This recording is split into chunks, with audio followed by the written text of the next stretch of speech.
The Falcons getting back on track starts with running the damn ball.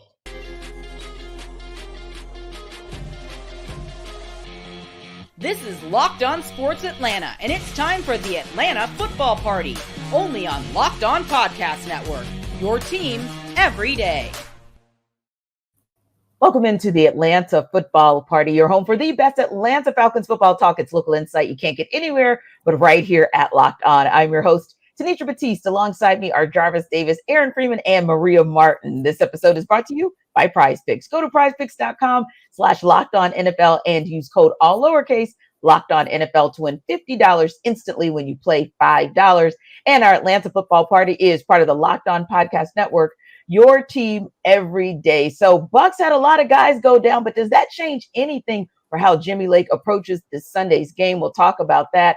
And the Falcons have some things to think about as they approach the trade deadline. We will talk about that as well. But the reality is the ultimate thing that these Falcons need to do is get back to basics and get back to business on offense. So Jarvis, for you, what will be the key for this Falcons offense to get back on track after the performance against the Seattle Seahawks that we saw last week, and particularly the performance that we saw in the passing game?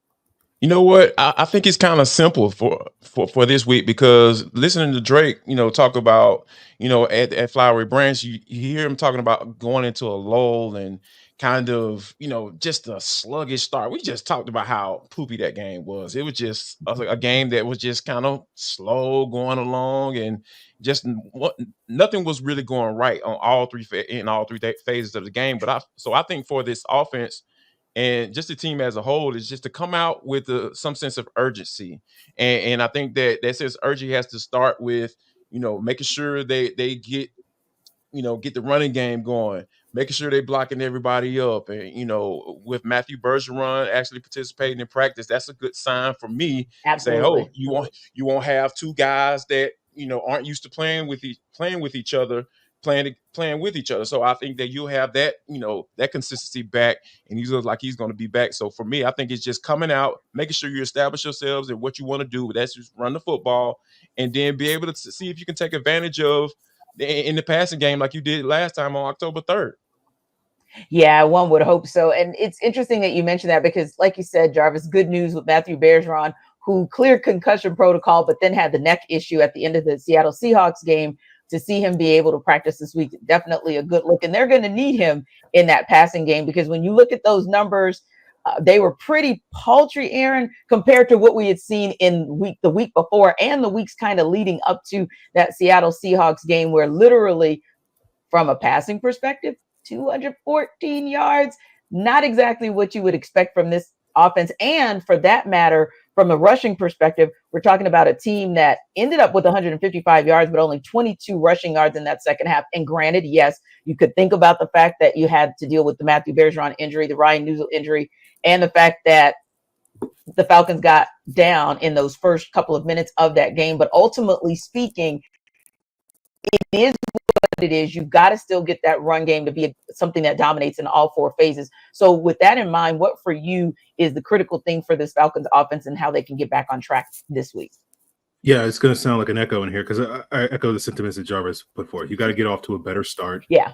Being able to establish the run. Bijan Robinson was basically the Falcons offense last week against Seattle. Sure. You didn't get great play from Kirk Cousins, as you mentioned. They got down. You would expect, them to stat pad a little bit in the second half and get those passing yards up just to make it look better, at least superficially. And they couldn't even do that because you didn't get a very good game from Kirk Cousins. It was arguably one of his worst games of the season. The offensive line didn't really do him any favors. You saw Caleb McGarry struggle with some of the power that Seattle's edge rushers were able to do, kind of indicating that knee for him isn't necessarily fully healthy, because you don't usually see Caleb McGarry struggle with power like that. Like, speed is usually his Achilles here. And so that was an issue. So I think you got to get better quarterback play. You got to get better offensive line play, but it definitely helps if you can get the run game going early in this game. You can get off to a good start and not find yourself playing from behind like the Falcons found themselves in a hole. And again, with Kirk Cousins, you feel a lot better about the Falcons playing from behind with this team than you have with past quarterbacks here in Atlanta, recent quarterbacks here in Atlanta. But that's still not the way that this team wants to play. They don't want to have to get into a game where they're forced to have to throw, and that allows teams like Seattle and Tampa Bay to be able to pin their ears back and get after the quarterback and potentially exploit some of those weaknesses on the offensive line, exploit some of the mobility concerns that Kirk Cousins has, where he's not going to necessarily be able to get out of play. You want to be ahead of the change. You want to stay on schedule on offense, and that starts, I think, with this offense getting going early in the game. Yeah, Maria. And that's one of the things you look at. Like Aaron said, Bijan Robinson was the offense essentially. Save for him, the Falcons could have been going into halftime down 17-0, but a Bijan Robinson touchdown kind of saved that. But then you come back in the second half, and before you know it, they're down 24-14. And that was kind of game. So for you, what do you want to see out of this offense, especially early, so that we know that this offense is ready to reset and compete against this Tampa Bay Buccaneers team? Well, first of all, I don't want to completely call this game an anomaly on offense, because we did see them struggle a lot in the first game of the year. But remember, all the way back to Pittsburgh, that is the first game of the year. There were a lot of guys that didn't play in the preseason. So I kind of don't really read too much into that. I also don't read too much into what we saw against Seattle. Sometimes these things happen.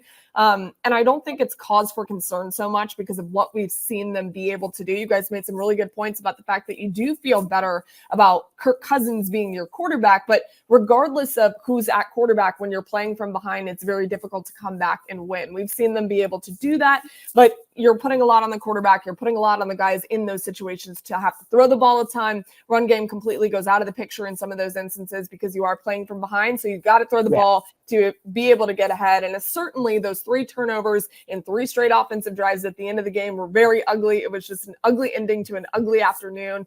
And there's a lot of things that I'm sure Kirk Cousins would like to have back, right? You know, that one thing in particular where he rolls out, he's scrambling. We all know he's not the most mobile quarterback in the world. Should have taken the sack there. Instead, fumbles the football. They run it back for a touchdown. So again, just like you mentioned off the top tee, there was nothing really working for this team. And it was just a conglomerate of issues on all 3 phases. So you can't just point to one person and say, do this, be better at this. I think this offense is going to be fine. I think this is a very good opponent to be able to go up against. We saw an instant classic between these two a couple of weeks ago. I don't know that you'll get the same thing. It's a very different game this time around, but a good opportunity for this offense to get back on track because, as we know, Tampa Bay, they're near the bottom in scoring defense.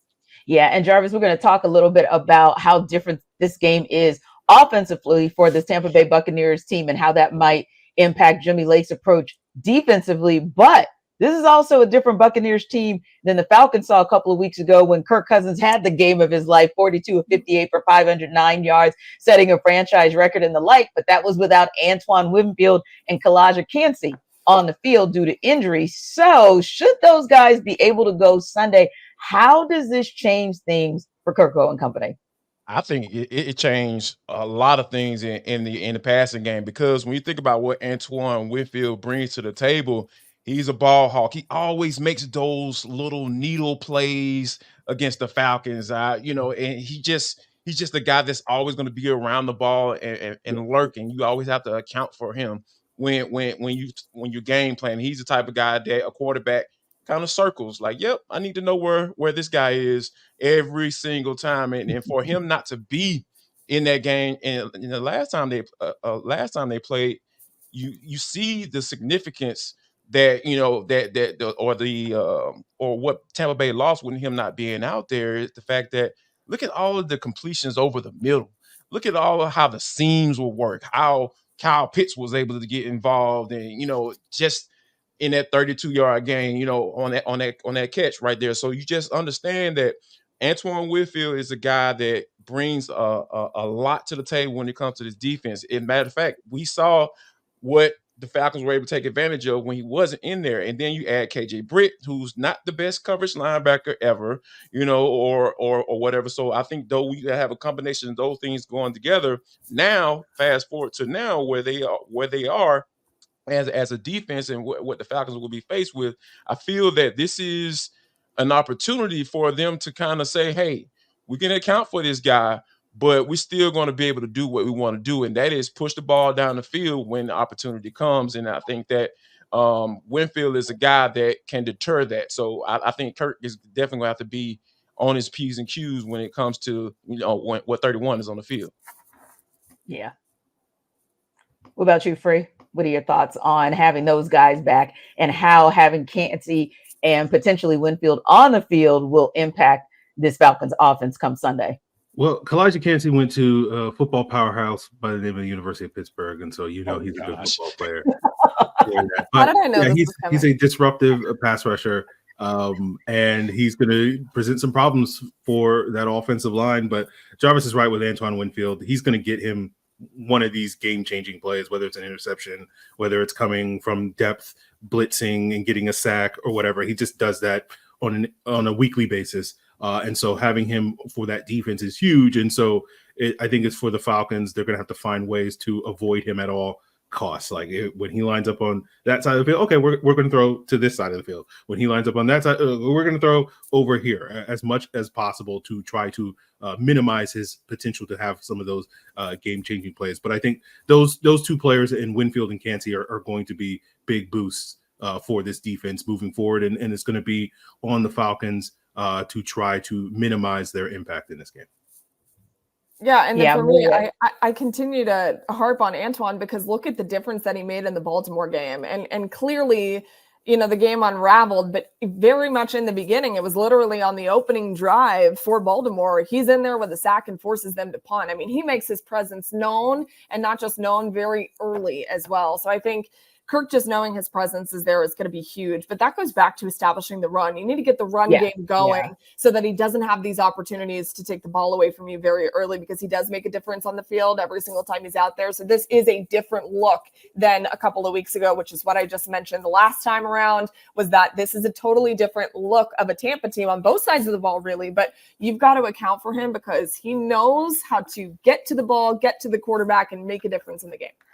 And that's a great call, Maria, because when you think about that game Monday night, it actually was competitive for a moment. But then when you looked at the end of the game and then you saw Tuesday or Wednesday for, I think, the fourth time, it was something crazy where Lamar Jackson and Derrick Henry were both offensive players of the week, or they got kudos or accolades from the league for that. You think just what you said. If the Falcons can get the run game established at the clip that the Ravens were able to do, granted, we don't have a mobile quarterback necessarily that we're talking about, but talking about just from the pure run game, because what the Falcons do have is a 1-2 punch in Tyler Allgeier and Bijan Robinson. So yeah, if they can get that going, that'll definitely keep this game competitive. But speaking of the Baltimore game, things got ugly real fast for the Bucs Monday. So how will that impact how Jimmy Lake approaches this game? We'll discuss when we take it under further review.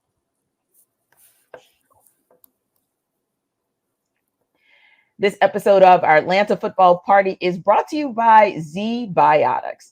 So Zbiotics is the world's first genetically engineered probiotic. It was invented by PhD scientists to tackle rough mornings after drinking. So here's how it works. When you drink, alcohol gets converted into a toxic byproduct in the gut. It's this byproduct, not dehydration, that's to blame for your rough next day. So pre-alcohol produces an enzyme to break this byproduct down. Just remember to make Zbiotics your first drink of the night.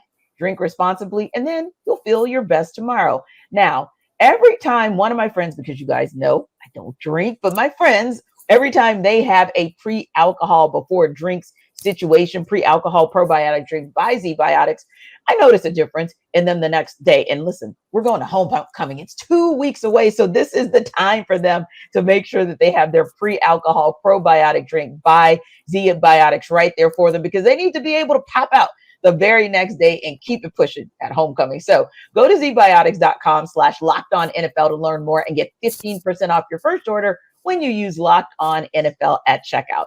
Zbiotics is backed with 100% money back guarantee. So if you're unsatisfied for any reason, they'll refund your money, no questions asked. Remember to head to zbiotics.com/LockedOnNFL and use the code LockedOnNFL at checkout for 15% off. It's HBCU homecoming season, so you might want to check this out. zbiotics.com/LockedOnNFL.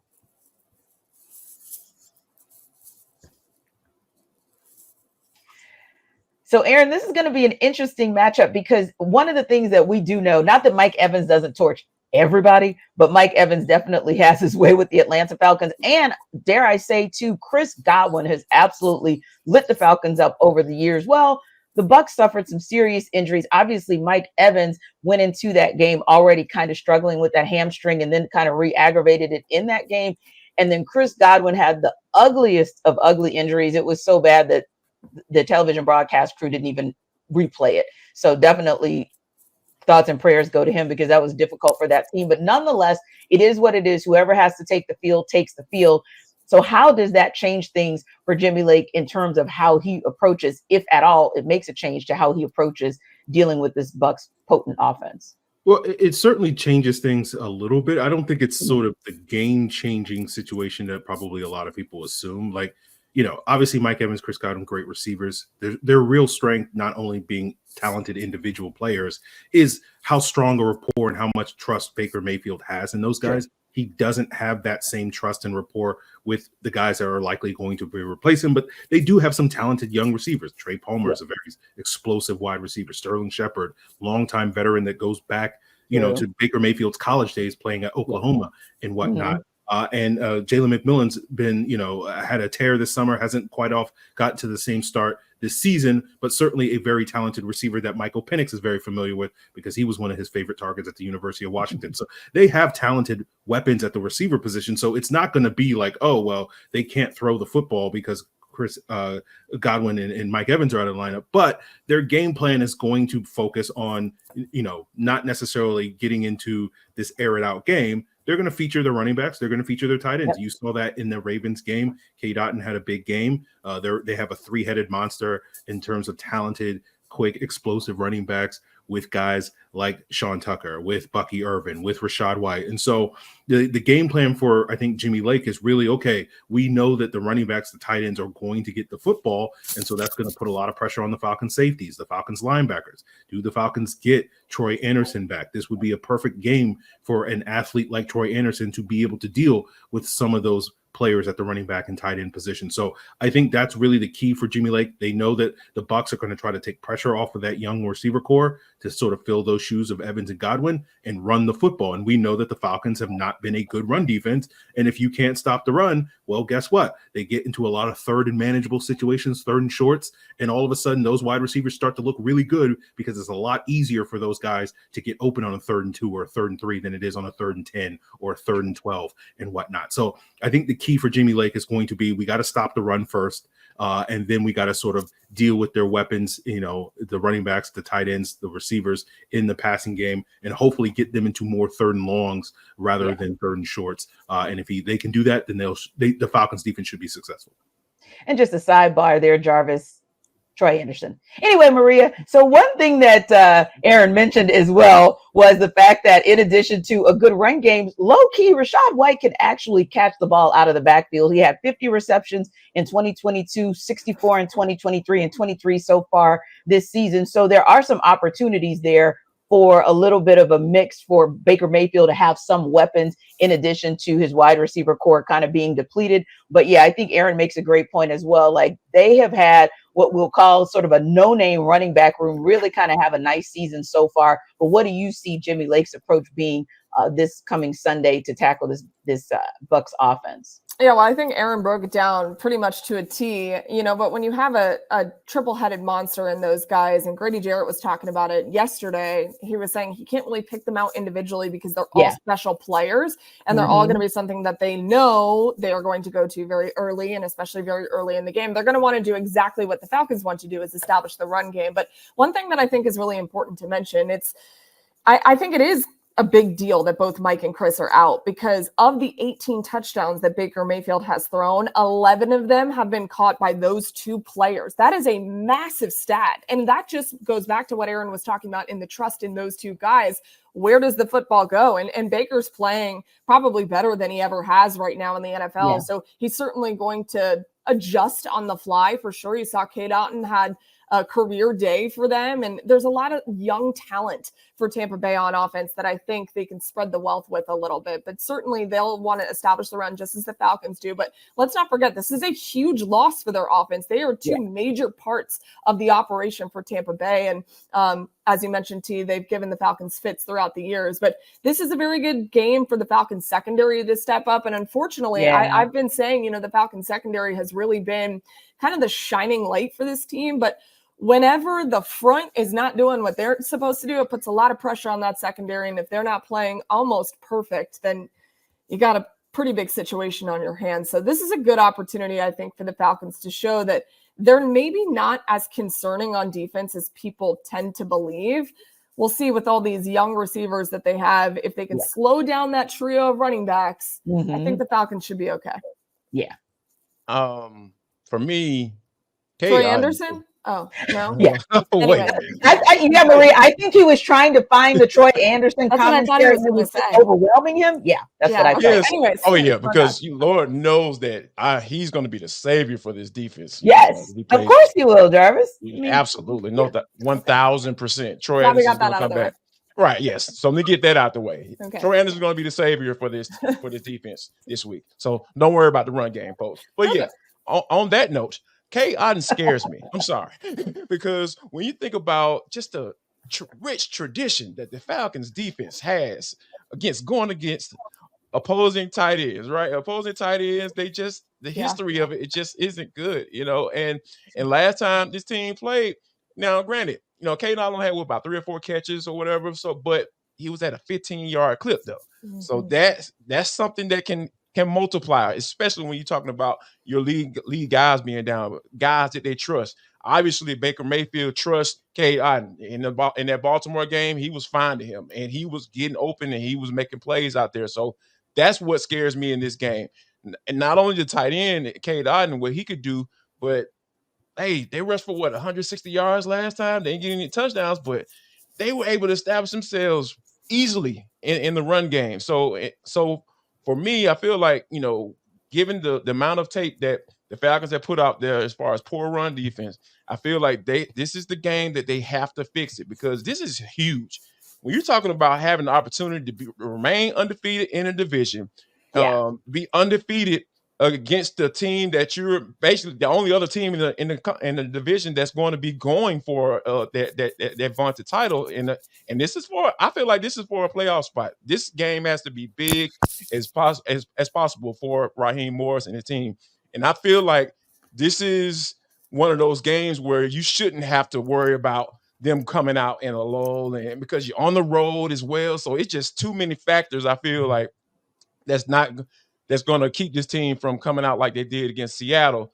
And like, if you take care of those two things, and take care of the tight end, make sure he doesn't get going, and that run game, oh my gosh, I feel like this can be one of those games, and Troy Anderson can possibly be that guy to come back and have another one of those games like he had before he got hurt. Jarvis, I'm glad you mentioned the quick playoff note. Just really quickly, they're both 4-3 heading into this game, and we know the divisional stakes that are up at hand right now. But of the teams that advance to 5-3, over 60% of them make the playoffs. Of the teams that fall to an even 4-4, 39% of them make the playoffs. This is massive when it comes to starting out right. And especially because this game is so early in the season, you really have an idea of where each of these teams are going to land after this one on Sunday. Yeah, and maybe big enough in addition to what we just talked about in terms of the playoff implications, or maybe because of the playoff implications, that might actually dictate Terry Fontenot's approach as we approach the trade deadline. We'll talk about that when we come back and what's next.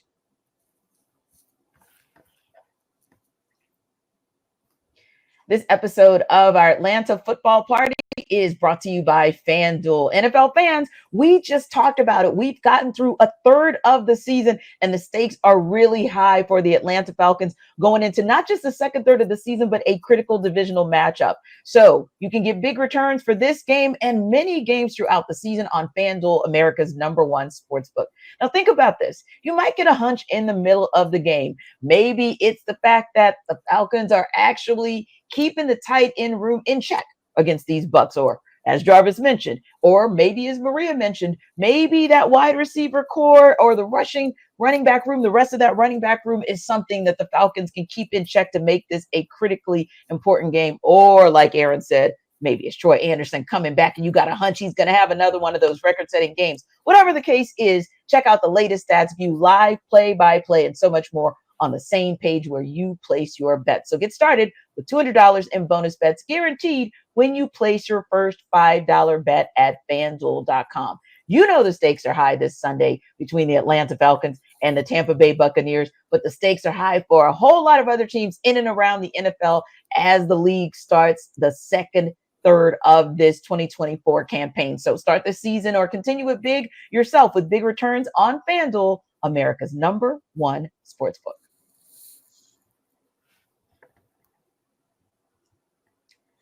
Locked On Sports Today is a free 24/7 sports streaming channel and is programmed to bring you the biggest stories daily without all the noise. Locked On Sports Today also brings you can't miss analysis, opinions, and news streaming 24/7 on YouTube or the free Amazon Fire TV channels app, part of the Locked On Podcast Network, your team every day. So, Maria, the Falcons name has been thrown around as one of the teams looking to add at the trade deadline. And like we talked about, and you mentioned, just a really powerful stat in terms of how big this game is, and really even this entire like next 5 clip of games, if you will, to dictate what this season is going to be for the Falcons. That said, do you feel like Terry Fontenot's approach should be more about the pass rush? And we talked, even you mentioned the defensive front and some of the challenges that are faced there. Or are there some other places where you feel like, hey, let's not overlook a need in that particular spot as well, as Terry decides what his strategy is going to be in the next couple of weeks? No, I mean, I really think they have to focus on pass rush. Everybody understands that the 6 sacks is just not good enough. They're at the very bottom of the NFL. They thought that they were going to get more production out of Matt Judon. And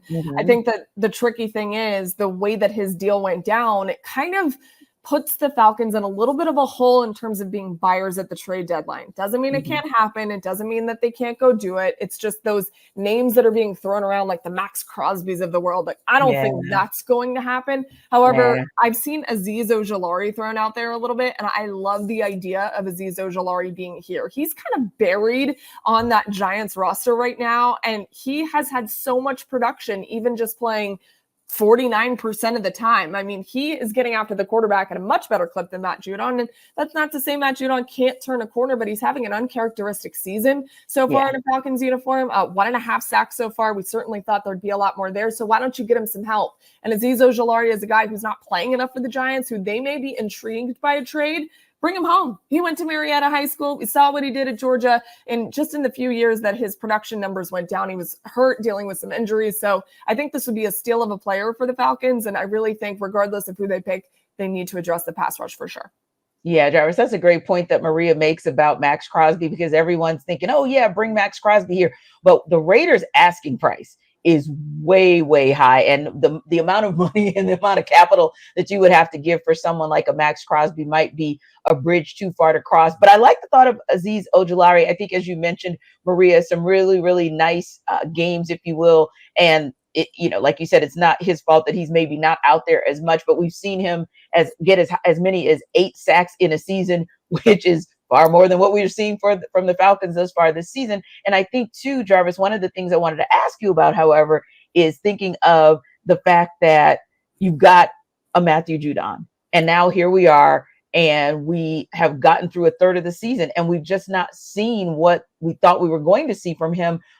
What are your thoughts on why that is, or maybe how he can kind of turn the corner? Because I do know sometimes it's a slow start, especially in his case, where he wasn't necessarily preparing maybe as rigorously as some to start this NFL season. What is it, and can anything be done to get him there? I think a reduced role, just from a two-way standpoint. Like, I don't feel like he should be that starting outside linebacker, for me, because here's the thing, like playing first and second and third down and being that guy, I just feel like he's probably going to be a more of a specialized guy, because that's what he was brought in to do. I didn't, when they traded for Matthew Judon, I wasn't sitting up there like, okay, how is he against the run? And trying to figure out, is he really stout against the run, or how does he set the edge? I don't care. I don't give a 2 flying flips on a rolling donut about what he does against the run.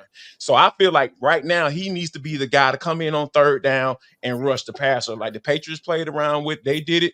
Aaron and I had some conversations when they first brought in Judon. We was like, hey man, they kind of handle like a sub role, like kind of specialist type role. But then later on in the season, before he got hurt, they would start putting him in that starting role. So I feel like having him in that role where he's just a true pass rush, I feel like that's how he can get to some production. But I think this is there's a bigger issue here.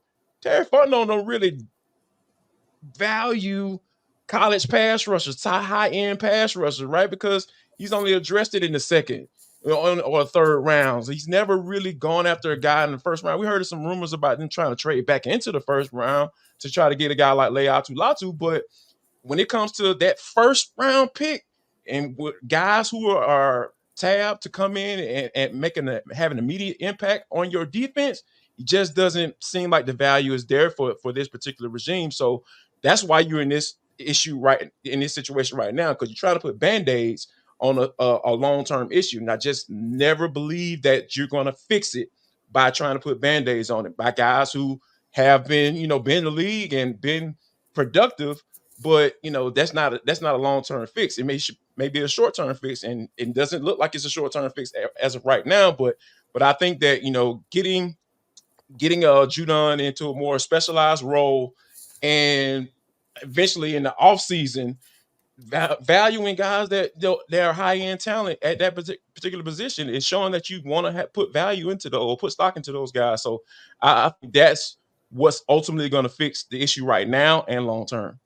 Yeah, and I've heard people talk about the fact that Dallas Turner or Leatu have not really produced yet. But to your point, they're at the beginning of their career. So your thought would be that they can only go up and that they can be coached up. But then Matthew Judon a little closer to the end of his career. So you got to kind of wonder about that. But like Maria said, too, Aziz Ojulari is not very far in his career. We're talking about his fourth season, and we're talking about 4 sacks in just the first 7 games. So again, there's a nice little ceiling for someone like that to move up. But for you, Aaron, number one, I think we kind of all agree that the focus should be on fixing the pass rush, fixing everything up front. But that said, how would they go about fixing it? Do they do a little bit of what Jarvis is talking about as far as how they're utilizing Matthew Judon on defense? Do they go out and get that young guy who they can mold and shape because he's already shown that he's got a base of what is needed to fix this pass rush? Where does Thierry Fontenot go? It's a challenge. I think on the bright side for the Falcons, I think their pass rush was the most effective it had been all season long last week. And so hopefully that is a sign of progress and that trend will continue rather than just being a one-off. And so we'll find out this Sunday if that continues, and that may be a big part to inform whether or not how aggressive the Falcons should be at the trade deadline to address their pass rush. But I tend to agree with Jarvis and Maria in terms of, how you sort of solve your current issues, right? I think Jarvis is onto something with maybe you make Matthew Judon that sort of designated pass rusher on third downs as a way to sort of streamline his role and see, get other guys into the mix in that defensive line rotation and see if maybe some of these young guys like Zach Harrison and Arnold Ebiketie, who's coming off 2 of his better games these last couple of weeks. Come on, Harris too. Come on, forget about McCoy. Yeah. Yes. And we'll see if those guys can sort of step up. But I think where Maria's right, like if the Falcons are going to make a trade outside, I don't think they should be trying to make a big splash, because as Maria said, like these teams are not going to trade their best players. Like the Raiders already got fleeced on the Khalil Mack deal 5 years ago. Like they remember what that was like, and they got like Josh Jacobs, and that's about it out of that trade. So they're going to be like, yeah, we're going to hold on to Max Crosby. Same thing with the Browns and Myles Garrett and whatnot. Maybe there's a Micah Parsons trade, but that's probably next year, not necessarily at the trade deadline. But I think that the Falcons are going to go get one of these young guys, an Aziz Ojulari, in a contract year that's going to hit free agency. Maybe you get something out of them in the second half of the season that makes you go, okay, we'll give this guy a second contract, similar to what you're doing with Matthew Judon, a player that's familiar with Matthew Judon, Josh Uche with the New England Patriots, maybe another guy that you could be on your radar. But something like that, to me, is probably your best strategy. I don't think the Falcons should be falling over themselves to sort of have to give up all the draft capital in the world for one piece right now, because this team is not really one piece away. They're going to have to remake their offensive line in the next couple of years. They got some aging veterans on the defensive side of the ball. So, they have some young players, but they still want to continue to replenish their talent. So I don't think the Falcons should be like mortgaging their future to try to, improve a 32nd ranked pass rush. Like it needs to get better, but at the same time, like I don't know if suddenly you're going to go from 32nd to top 10 in terms of the pass rush over these last 2 months and giving up 3 first-round picks or something like that in order to do so. I feel like the Falcons can play it safe and see where the situation is at this offseason. But if you can get an Aziz Ojulari or Josh Uche level talent for, you know, a 4th round pick or a 6th round pick, because they don't have a 3rd, they don't have a 5th right at this point in time, then I think that is worthwhile. Yeah, I'd say the same. And they're 4-3 at the end of the day. And in addition, I think that Bucks game is very winnable. I truly believe Cowboys, Saints, Broncos, Chargers, all the same. So I don't think you go into panic mode. I think this team definitely still has everything in front of them. And we know Terry Fontenot, he makes wise decisions. He and Raheem Morris are going to make the right decisions, I believe, in the next couple of weeks. And the good thing as well is we're seeing a lot of movement going towards the trade deadline. So I think that puts Terry Fontenot in a good position to be able to negotiate in a good way for the Falcons. Thanks to our everydayers for making the Atlanta Football Party your first listen of the day. Be sure to stop by Locked On Falcons for your second listen, and be sure to like and subscribe to our YouTube channel. We're also free and available wherever you download your podcasts. We'll see you next time.